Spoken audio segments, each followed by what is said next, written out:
ICT 표준화 전략 버전 2025 4세대 보안에 대해서 설명드리겠습니다. 저는 분과장을 맡고 있는 권대성입니다. 전체적인 순서는 전반적인 개요, 관련 현황, 그리고 이 현황 분석에 따른 전략, 그리고 마지막으로 표준화 추진 전략을 말씀드리도록 하겠습니다. 차세대 보안 기술은 전 산업의 초연결화, 디지털화, 지능화되는 환경에서 위변조, 유출, 해킹, 서비스 거부 등을 비롯한 각종 불법 행위로부터 전달, 저장되는 정보를 안전하게 보호하고 물리적 공간에서의 보안 침해 사고를 방지하기 위한 기술로 정의할 수 있습니다. 이제 기술 분류는 다양하게 할 수 있으나 전통적인 보안 기술을 정보 보안 기술로 분류하고 있고요. 그 다음에 물리적인 요소가 가미되는 바이오 인식, 영상 보안을 물리 보안, 이 두 가지를 활용해서 ICT와 결합하는 부분들을 융합 보안으로 분류를 하고 있습니다. 이러한 보안 기술에 대한 표준화 전략 추진 배경을 살펴보면 이 보안이란 개념은 사이버 위협 속 빠르게 성장하는 시장, 그리고 어떤 자국의 안보와 직결되는 문제로 인식하고 있습니다. 그래서 이를 선도하고 지키려는 정책들을 세계 각국은 경쟁적으로 발표를 하고 있습니다.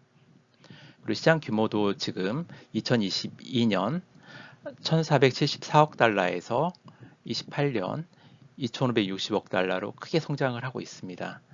미국, 유럽, 영국, 일본 등은 각각 전략을 발표하면서 이런 분야의 시장과 정책을 선도하려고 하고 있습니다.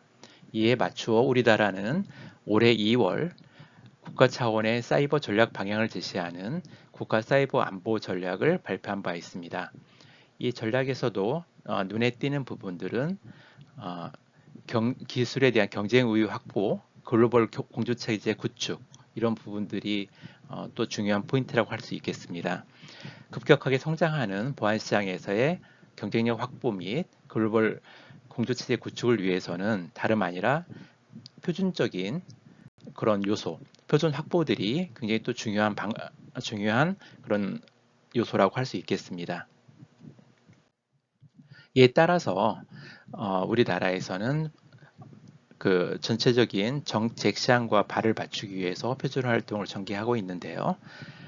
주로 이제 크게 JTC1, ISO와 IEC가 공동으로 설립한 조인트 테크니컬 커미티 중에 정보보안 분과와 다음에 UN 가입국들이 참여하고 있는 ITUT, SG17 그 보안 쪽에서 표준 활동을 선도하고 있습니다. 그리고 실제 사용하기 위한 사실화 표준화 기구인 ABC, IETF, 3GPP에서도 우리나라 표준들을 반영하기 위한 노력들을 활발히 전개하고 있습니다. 전체적인 정책 현황을 살펴보면 미국 같은 경우에 연방 사이버 보안 연구 개발 전략 계획, 국가 사이버 보안 전략 실행 계획, 국가 사이버 보안 전략 등을 통해서 전체적인 글로벌 리더십을 유지하려고 노력하고 있고요. 중국은 약간 폐쇄적으로 상업용 암호 관리 조례, 감시법 등에서 자국 내 암호 응용 촉진을 추진하고 있습니다. 유럽 같은 경우는 AI법, 경제안보 전략, 암호 자산 시장에 대한 법률 등에 대해서 어떤 전체적인 사이버 보안 강화를 하고 있는 반면에 또한 사이버 연대법 등을 통해서 전체적인 유럽 전체의 연대를 또 모색하고 있습니다.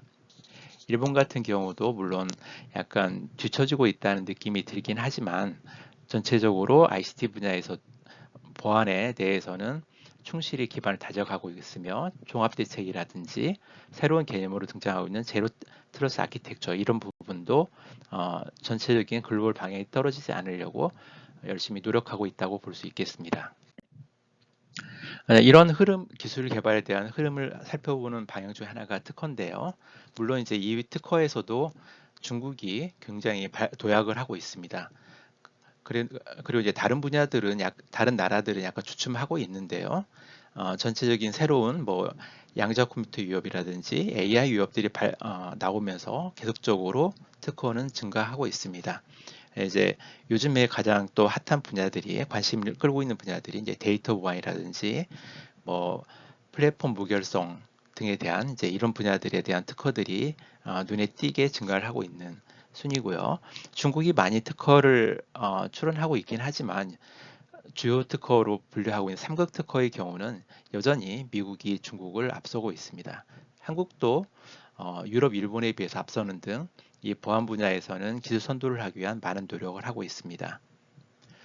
그리고 국내에서 살펴보면 이제 주로 이제 그 연구소 앱들이 기업인 삼성전자가 이제 주도하고 있다고 볼 수 있고요. 전체적으로 보면 IT 강자인 마이크로소프트, IBM 등이 주도하고 있다고 볼 수 있겠습니다.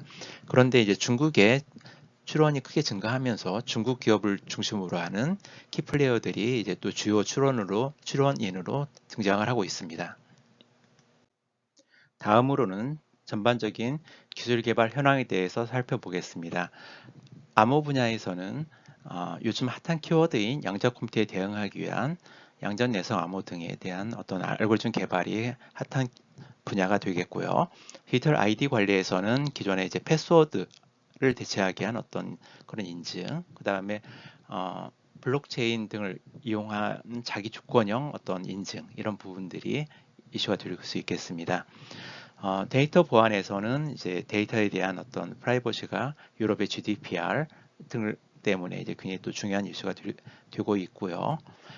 시스템 및 디바이스 보안 쪽에서는 이제 어떤 취약점 관련된 취약점을 찾고 그런 것들을 활용하기 위한 그런 부분이 하나의 방향이 될 수 있겠으며 어떤 이제 또 하나 이제 가상화에 대한 이제 어떤 취약점 이런 부분도 이슈가 될 수 있겠습니다.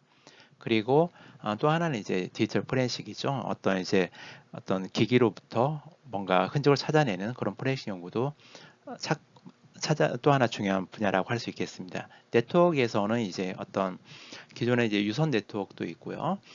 최근에는 이제 어떤 5G, 6G처럼 어떤 이동통신에서의 보안 그리고 이를 구성하는 클라우드, 엣지에서의 어떤 융합 보안 이런 쪽도 중요한 이슈라고 할 수 있겠습니다. 그리고 이런 보안 기술들이 어떻게 잘 적용되었는지 시험 평가하는 부분도 이제 또 요즘에는 중요한 그 요소로 등장을 하고 있는데요. 요즘에는 이제 이런 기술들을 고도화하기 위한 어떤 기술 개발들이 그리고 영역을 넓히기 위한 기술 개발들이 활발히 진행이 되고 있습니다. 휴먼 바이오 인식 쪽에서는 기존에 이제 기본적인 지문이라든지 이런 부분들은 많이 기술이 개발되기 때문에 이제 어떻게 또 범위를 확장하고 어떻게 활용하기 위한 시험 평가를 할 거냐 이런 부분들이 이슈가 되고 있습니다. 그리고 지능형 영상 보안, 이제 CCTV 보안 쪽에서는 기존의 이제 폐쇄형에서 개방형으로 가기 때문에 이런 쪽에서 어떻게 전체적으로 활용을 잘 할 거냐 쪽이 큰 기술 개발 경향이 될 수 있겠습니다. 국내 기술 개발도 이와 국유와 개를 같이 해서 이제 진행이 되고 있습니다. 아까 앞서 말씀드린 이제 표준화 기구에 대해서 좀 더 자세히 말씀드리면 이제 ITUT 같은 경우는 이제 그 스터디 그룹 17에서 전체적인 ITUT의 표준들에서 보안의 요소된 표준들을 조율하는 역할을 하고 있습니다. 이제 스터디 그룹에서도 이제 퀘스천별로 나눠서 뭐 퀘스천 2, 퀘스천 3, 퀘스천 4 이런 등에 나눠가지고 뭐 사이버 보안 아니면 전체적인 네트워크 시큐리티 뭐 이런 그다음에 퀘스천 8 같은 경우 클라우드 컴퓨팅에 대한 보안 이런 부분들을 나눠서 퀘스천별로 표준화를 진행을 하고 있습니다. 또 하나 이제 국가 표준 기구들이 가입하고 있는 ISO, IC 쪽에 JTC1에서도 보면 SC27, SC37이 이제 정보 보안과 관련된 부분을 담당하고 있는데요. SC27에서는 이제 그 어떤 정보 보호 관리 체계, 암호, 시험 평가, 그 다음에 이제 개인정보 보호 이런 부분에 대한 표준을 진행하고 있으며 SC37에서는 이제 그 앞서 말씀드린 물리보안 쪽에 어떤 휴먼 바이오 인식 관련된 이제 어떤 그런 쪽에 대한 인터페이스, 규격 등의 표준화를 진행하고 있습니다. 그리고 아이소 밑에 있는 TC307은 이제 블록체인에 대한 표준화를 진행하고 있는데요. 이 블록체인은 이제 보안 기술 기반으로 만들어졌기 때문에 보안하고 밀접한 관계가 있는 표준 기호이기도 합니다. 이런 이제 공식적인 표준화 기구 외에도 실제로 이제 보안 기술을 적용하기 위한 사실화 표준 기구들이 ABC, IETF, IRTF, 3GP, 3GP는 이제 이동통신 쪽에 굉장히 중요한 표준이죠. 여기에 표준이 채택되느냐 안 되느냐에 따라서 어떤 그 표준의 실효성이 결정된다고도 할 수 있는 표준 기호라고도 할 수 있겠습니다. 그리고 인터넷 표준들을 관장하고 있는 W3C, 그 다음에 그 휴먼 바이오 인식 쪽에 그 패스워드를 대체하기 위한 지문이라든지 이런 부분의 표준을 담당하고 있는 파이도 이런 부분, 그리고 CCTV 쪽에 표준을 담당하는 ONVIF 이런 쪽에 대해서도 사실 표준 기구들이 또 중요한 역할을 하고 있습니다. 국내에서는 이제 주로 TTA 기준으로 해서 자체 표준 개발하고 그다음에 국외 표준에 대한 대응을 진행을 하고 있습니다. 전체적인 표준 수준을 살펴보면 그 약간 이제 이 부분은 어떤 방향으로 표준 수준을 보냐에 따라서 좀 의견 차가 많이 있을 수 있습니다. 그렇지만 이제 주로 이제 어떤 나라들이 표준에 대한 영향력을 있냐라는 그런 영향까지 같이 고려했을 때 미국 같은 경우는 어떤 이제 앞서 말씀드린 ITOT 등의 활동은 좀 적게 하고 있으나 사실 전체적인 보안에 시장 장악력을 결정하는 그런 사실 표준 쪽에서 의장단을 차지하는 영향력을 크게 발휘하고 있습니다. 마찬가지로 유럽도 주로 이제 공적 표준보다는 시장 장악력에 필요한 사실 표준 쪽으로 활동을 하고 있고요. 한국하고 일본, 중국은 주로 이제 그 공적 표준 쪽에 많이 중점을 두고 있으며, 중국은 이런 이제 기존의 자국 표준에만 치중을 하다가 요즘은 공적 표준화까지 많이 진출을 하고 있는 상황이라고 볼 수 있겠습니다. 다음으로는 현재 상황에 대한 수학 분석을 살펴보겠습니다. 강점 요인으로 보면 사이버 보안에 대한 국가적 지원이 매우 크다는 것과 표준에서의 어떤 전문가들의 활동이 또한 활발하다는 걸 들 수 있겠습니다. 그런데 큰 이제 위협으로 보면 이 보안 시장은 글로벌 보안 기업들이 독점하는 그런 약간 시장 형태가 있고요. 기술적인 면으로 볼 때도 우리나라가 선진국에 비해서 약간 원천 기술 쪽에서는 좀 뒤처지고 있는 게 전반적인 지금 현상입니다. 그리고 표준 쪽에서도 보면 시장의 영향력이 큰 사실 표준 쪽은 미국, 유럽 중심으로 독점하고 있는 게 위협이라고 볼 수 있겠습니다. 그래서 이를 어떻게 헤쳐 나갈 거냐 보면 이제 그런 거죠. 기존 분야보다는 AI, 양자 컴퓨터, 아니면 제로 트러스트 이런 부분에 대해서 우리나라가 이제 치고 나갈 필요가 있지 않을까 싶고요. 이런 걸 하기 위해서는 이제 어떤 새로운 원천 기술 확보라든지 기존의 이제 표준 전문가들의 협업 이런 부분들이 같이 필요하겠죠. 이런 부분들이 어우러져 가지고 같이 헤쳐 나간다면 또 하나의 어떤 우리나라가 시장을 선점할 수 있는 기회가 되지 않을까 생각이 듭니다. 이러한 분석을 기반으로 해서 우리나라가 어떻게 국제표준 선점을 할 수 있겠느냐, 이제 그런 부분들에 대해서 이제 분야들을 6개로 나눠서 뭔가 중점을 둘 분야들을 한번 꼽아봤습니다. 암호 쪽에서는 요즘에 조금 기존에 이제 그 데이터 프라이버시 때문에 자기 데이터를 공개하지 않고 연산할 수 있는 다자간 안전 계산이라든지 양자 컴퓨터 위협에 대한 기본 알고리즘도 중요하지만 이런 것들을 실제 어떻게 이제 그 영역에 적용할 거냐, 그런 부분이 또 하나의 큰 그 암호 쪽 이슈가 될 수 있고요. 디지털 아이디 관리 쪽에서는 이제 우리 암호화폐라든지 이런 쪽도 중요하지만 기본적으로 디지털 지갑에 대한 보안을 어떻게 가져갈 거냐. 이 디지털 지갑이 뚫리면 큰일 나겠죠. 그래서 지금 그런 것들 해킹해서 뭔가 금전적 이익을 취하는 것도 많이 있고요. 그 다음에 데이터에 대한 프라이버시 때문에 비식별 처리를 하는데요. 어떻게 그 처리 수준을 측정할 거냐, 이런 부분도 또 중요한 이슈가 될 수 있습니다. 그리고 이제 시스템 및 디바이스 관점에서는 이제 주로 이제 침해가 호스트 쪽에도 많이 중심이 되는데요. 이런 부분에 대해서 어떻게 침해 정도를 측정할 거냐 이런 부분들이 측정하기 위한 기술 개발 및 표준들이 또 중요한 이슈가 될 수 있겠습니다. 시험 평가 쪽은 이제 주로 이제 시험 평가 수준에 대한 수준을 향상하고 범위를 넓히는 쪽이 될 것 같은데요. 암호 모듈 쪽은 기존에 이제 소프트웨어 중심이었기 때문에 어떻게 하드웨어 칩 등을 대응하기 위해서는 템퍼 어떻게 이제 물력 침입에 대한 대응을 할 거냐 이런 쪽이 이제 기술 개발과 그 규격이 이제 어떤 표준 영역이 될 수 있겠고요. 어, IT 보안성 제품 보안성 평가 쪽에서는 이제 요즘에 많이 확대되고 있는 클라우드 제품에 대해서 어떻게 할 거냐 이런 부분들이 이슈가 될 수 있겠습니다.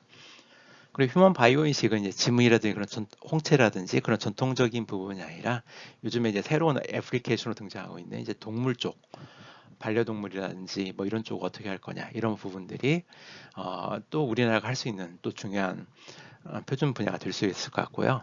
그다음에 지능형 영상 보안 쪽은 전체적인 흐름인 개방형 영상 플랫폼이라든지 뭐 그런 쪽에서 어떻게 우리나라가 할 수 있겠느냐 보안 쪽에서 그다음에 좀 약간 인티그레이션 된 스마트 시티 환경에서 어떻게 영상 분석을 통해서 사고를 탐지하고 예측할 수 있겠느냐 이런 부분들은 이런 기술들은 영화에도 등장을 한 바 있죠.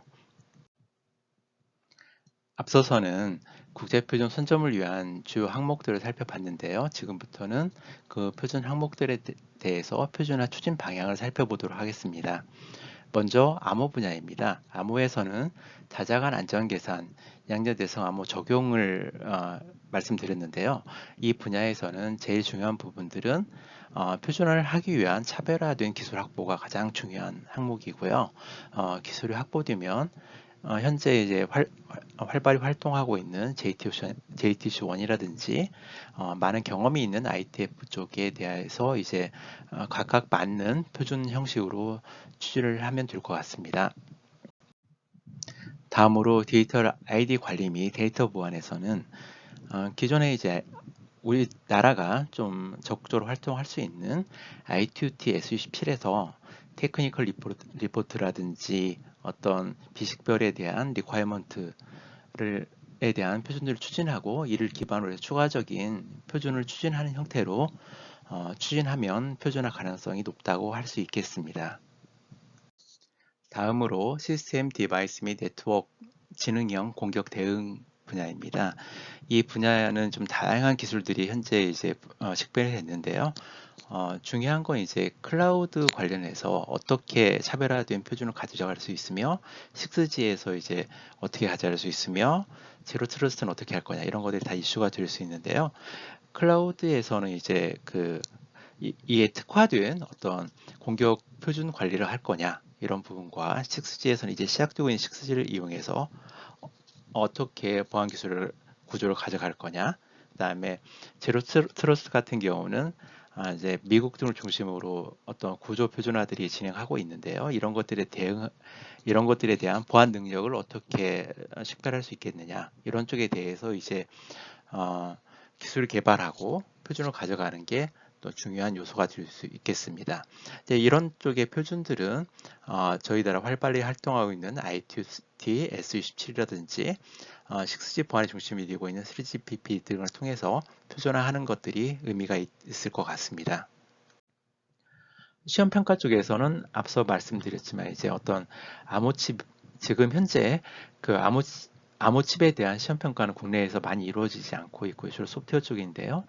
주로 이제 암호칩에 대한 시험 평가 그 고도하기 위해서는 결국은 그 칩에 대한 시험 평가를 해야 됩니다. 그리고 칩 시험 평가를 하기 위해서는 이제 물리적 공격 대응을 해야 되는데요. 이런 부분하고 그다음에 클라우드 환경, 클라우드 제품에 대해서 어떻게 시험 평가를 할 거냐 이런 부분하고요. 그다음에 또 하나 이제 또 중요한 요소는 또 차량 서비스 요즘에 차량에 대한 해킹 같은 것들이 문제가 많이 되죠. 그런 것들을 어떻게 보완할 거냐 이런 것들이 표준화돼서 자동차에 적용될 수 있도록 핵심 요소를 확보하고 표준화하는 것도 또 중요한 요소가 될 수 있겠습니다. 그래서 이제 시험 평가 같은 경우는 JTC1 그 다음에 이제 나머지 뭐 중요한 애플리케이션 쪽은 ITU-TS 17쪽에서 표준화를 추진하는 것들이 또 중요한 방향일 수 있겠습니다. 휴먼 바이오 인식 분야에서 국제표준 선점할 수 있는 항목 중에 하나가 동물 쪽입니다. 그래서 현재 우리나라에서 관련된 표준을 선도하고 있는데요. 이런 부분에 대해서 이제 기술 개발하고 실제 그 관련된 협회하고 연합해서 표준 개발과 기술 개발이 이루어지면 좋을 것 같고요. 또 하나 부분이 이제 어떤 자율주행의 안전성 보장 부분입니다. 사실 자율주행은 자동차만 관련된 게 아니라 운전하고 타고 있는 사람과도 같이 관련될 수 있고요. 그래서 이제 안전한 자율주행을 위해 사람 인식도 같이 해서 안전한 자율주행을 할 수 있는 걸 시험하기 위한 바이오 트윈 기술에 대해서도 같이 이제 기술 개발과 표준이 필요한 항목이라고 할 수 있겠습니다. 지능형 영상 보안 기술 분야를 살펴보겠습니다. 이 분야에서는 큰 흐름은 기존의 폐쇄형에서 개방형으로 바뀌고 있는데요. 지금 이제 기존의 글로벌 사실 표준이 만들어져 있습니다. 그랬을 때 우리나라가 선도할 수 있는 분야는 이 사실 표준에 대한 개정하고 그다음에 이런 프레임워크 영상 플랫폼에 대한 이제 연동이 필요한 부분인데 이런 부분에 대해서 표준화를 주도하는 것들이 하나의 방향이 될 수 있겠고요. 우리나라에서 이런 사실화 표준을 주도하는 기구의 핵심 멤버로 가입해서 표준화 활동하는 것이 이 분야에서는 중요한 그런 활동이라고 할 수 있겠습니다. 이상으로 차세 보안 분야에서 국제 표준을 선점하기 위한 어떤 전략적 방향들을 살펴봤습니다. 이번 슬라이드에서는 R&D 연계에 대한 정보를 알려드릴 건데요. 기존에 이제 R&D 사업에서 표준을 성과로 잡는데 주저한 부분이 있었습니다. 그렇지만 이제 R&D 결과물이 활용하기 위해서는 표준 개발이 필요한 그런 분야들이 많고요. 그리고 표준을 개발하면 또한 R&D 성과로 인정되도록 지원하는 그런 정책적 방향들이 보완되고 있습니다. 그리고 근본에 말씀드린 표준화 전략은 이런 R&D에서 표준을 설정할 때 어떤 방향으로 설정을 하면 R&D와 표준이 잘 어우러질 수 있을지 그런 것들을 알려드리는 역할을 하기 위해서 작성이 되었습니다. 이상으로 차세 보안 분야 표준화 전략에 대해서 말씀드렸습니다. 경청해 주셔서 감사합니다.